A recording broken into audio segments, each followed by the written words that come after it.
Hello.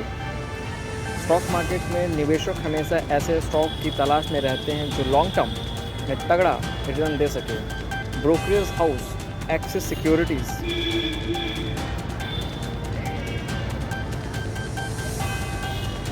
5 ऐसे stocks चुने हैं जिन पर आने वाले 12 से 18 महीनों में शानदार रिटर्न की उम्मीद कर रहे हैं। भारतीय शेयर बाजार में तेजी का सिलसिला गुरुवार को थमता नजर आया। दोपहर के समय जब यूरोपियन बाजार की शुरुआत गिरावट के साथ हुई तो सेंसेक्स और निफ्टी ऊपरी स्तर से टूट गए। एक खबर जिसमें टेंशन बढ़ाई वो है रूस और यूक्रेन पर बड़ा हमला। मार्केट क्लोज होने के छठे दिन ही हरे निशान में क्लोज हुआ, लेकिन हाई से बाजार फिसलकर नीचे आ गया। गुरुवार को भारतीय शेयर बाजार लगातार छठे दिन हरे निशान में बंद हुए। हालांकि ऊपरी स्तर से मुनाफा वसूली दिखी और कैपिटल मार्केट में स्टॉक्स में भारी बिकवाली से ब्रॉडर मार्केट पर दबाव बना। सेंसेक्स 143 अंक चढ़कर 82,001% पर बंद हुआ। निफ्टी 33 अंक बढ़कर 25,084 पर बंद हुआ। निफ्टी बैंक 57 अंक चढ़कर 55,755 पर लगभग फ्लैट क्लोज हुआ। मिड कैप इंडेक्स 222 अंक टूटा जो कि 57,709 पर बंद हुआ। निफ्टी का सबसे बड़ा सपोर्ट 1% ऊपर है। फार्मा शेयरों में खरीदारी Cipla doctor Reddy's top gainer रहे। कैपिटल मार्केट शेयरों में दबाव ऐसा है ना। Bombay stock exchange angel one 7% टूटे।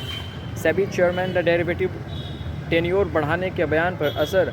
आईडीबीआई बैंक डेवलपमेंट ट्रैक्स पर होने की खबरें से 8% उछला।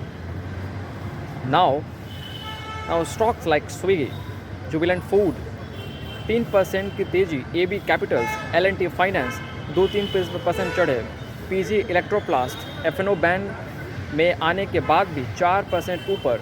वहीं ओला इलेक्ट्रिक पिछले 2 दिन और तेजी रैली के बाद 8% गिरा। नाउ एक्सपर्ट्स ने कहा है कि अमेरिका की गिरावट के उलट भारत का मार्केट लगातार ऊपर है। इसका कारण बोल्ड रिफॉर्म्स और मजबूत मनी फ्लो है। रूस यूक्रेन का तो ऐसा ही चल रहा है यार। ताज़ा हमले में टेंशन बढ़ गई है जिसके कारण Fed signals Fed chairperson Jerome Powell ने जैक्सन होल निगाह लगाए हैं, जिसमें दरअसल रेट्स में भविष्य को लेकर उनकी कमेंट्री से बाजार की अगली दिशा तय होगी। Now let's talk about the rallies and the rates around the Nifty. The rate and the rally between 25,096 के पास शुरू किया, as I already told you. Upper Bollinger band के पास है, यानी कंसोलिडेशन की संभावना ज़्यादा। 25,000 या फिर 24,977 तक डीप आ सकता है, जिसके बाद 25,000 से 156 और 25,200 की ओर एक और अपस्विंग संभव है। यूरोपीय बाजार में तेजी, गिरावट और ब्रोकरेज हाउस के साथ साथ ईटीसी के शेयर में गिरावट के बाजार पर दबाव बढ़ा। आखिर के 30 मिनट में निफ्टी 70 अंक ऊपर से टूट गया।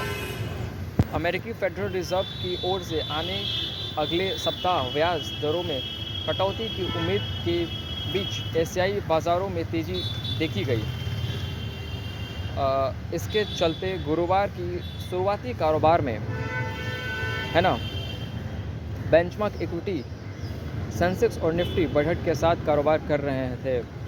भारत अमेरिका व्यापार वार्ता में सफल समापन को लेकर नई उत्साह से सकारात्मक दायरे में बने रहने की उम्मीद की।